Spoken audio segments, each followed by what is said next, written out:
bien à l'Alpe d'Huez. Anthony. On y est, l'Alpe d'Huez, on arrive en demi. Alors les affiches pour les demi, côté féminin, on a Mitra face à Pauline. Ouais. Alors Pauline qui s'est qualifiée assez facilement contre Tomasi, 2-0 me semble bien. Dans le retour, il n'y a pas eu trop de doutes, hein.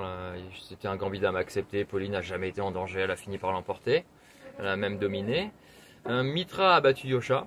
Ouais. Belle partie avec la dame contre les deux tours là, qu'on avait vu venir. On disait les noirs sont peut-être obligés. Alors il y avait peut-être des défenses, hein, ça, il faudra regarder pour ceux qui sont intéressés à les voir, hein, parce que on peut évidemment louper des défenses pour les noirs, mais ça semblait très difficile à jouer en tout cas. Okay. Et puis quand il y a eu les deux tours, bah, ça avait l'air injouable. Alors là, même s'il y a une défense, je crois que c'est même pas la peine de regarder.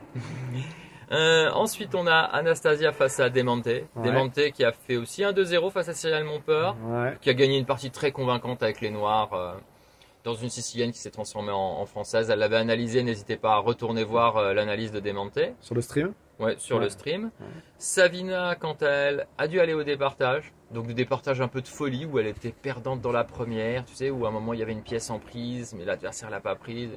Elle gagne une finale de dames avec 3 pions de plus, mais elle était en stress, pas possible. Ouais, voilà, bon, elle s'est qualifiée, c'est l'essentiel, hein, on va dire. C'est les 4 têtes de série. Ouais, c'est ça. 4 têtes de série qui sont en demi-finale. Ouais, ça va être des beaux matchs. Et côté mixte, ouais, donc on a Lagarde contre Romain Edouard, donc ouais, Lagarde qui s'était qualifié en battant Laurent Paoli avec les Blancs, là, dans une anglaise. Ensuite, Romain s'est qualifié au terme d'un marathon de victoire de chaque côté dans les départages.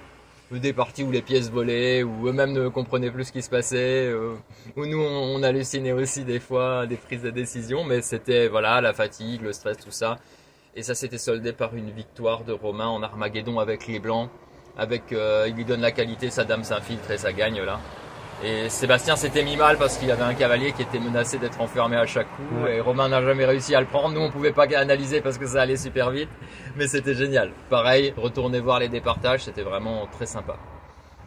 Et la deuxième affiche, c'est Tigrane face à Yannick Gozzoli. Ouais. Donc Yannick qui s'est qualifié lui en départage, on va y revenir, et Tigrane lui c'est aussi départage, les deux départages en fait.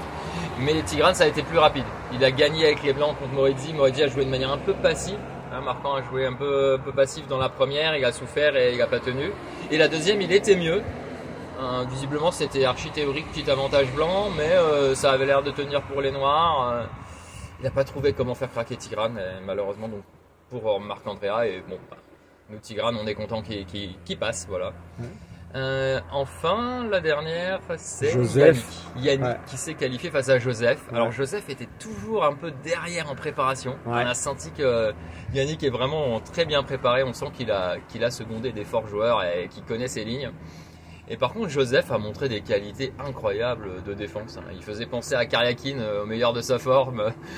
Le ministre de la Défense, tu sais, il défendait tout ce qu'il pouvait, il contrait. Il a même fini par gagner un blitz pour revenir alors qu'il était mort dans ce blitz. C'était vraiment terrible. Et malheureusement pour lui, bah, ça a été peut-être un peu comme moi. C'est joué peut-être aussi un peu sur cette psychologie. C'est qu'à la fin, bah, il n'a pas réussi à faire une bonne partie dans l'Armageddon. Il était foutu après l'ouverture quasiment. Et là, il n'a pas survécu, il a perdu, je crois, une pièce, puis une tour, ou quelque chose comme ça. Bon, très belle prestation hein, de Joseph, hein, qu'on espère revoir l'année prochaine dans le national. Et puis, il aurait pu, hein, c'est quand même, il manquait pas grand-chose, il manque un peu encore, il s'est fait dominer, mais il manque pas grand-chose pour qu'il puisse rivaliser avec de très bons joueurs. Donc 4 demi-finales cet après-midi. Oui, 4 demi-finales. Donc, tu seras au commentaire? Je serai au commentaire, j'aurai 1 ou 2 invités, normalement 2. Si tout va bien, et puis sinon, ben, ce sera avec l'ami hein, le reste du temps. Sur la chaîne Twitch, cet après-midi, à l'Alpe d'Huez, les demi-finales. Alors, regardez, comme c'est magnifique. Alors, on entend du bruit. Et il y a des cyclistes qui passent toute la journée et qui montent ou qui descendent l'Alpe d'Huez. C'est hallucinant. Donc hier, il y avait une course, hein, donc il y avait beaucoup plus de gens. Dans les lacets de l'Alpe d'Huez pour ce championnat de France 2023. Avec Anthony Virrig. À tout à l'heure.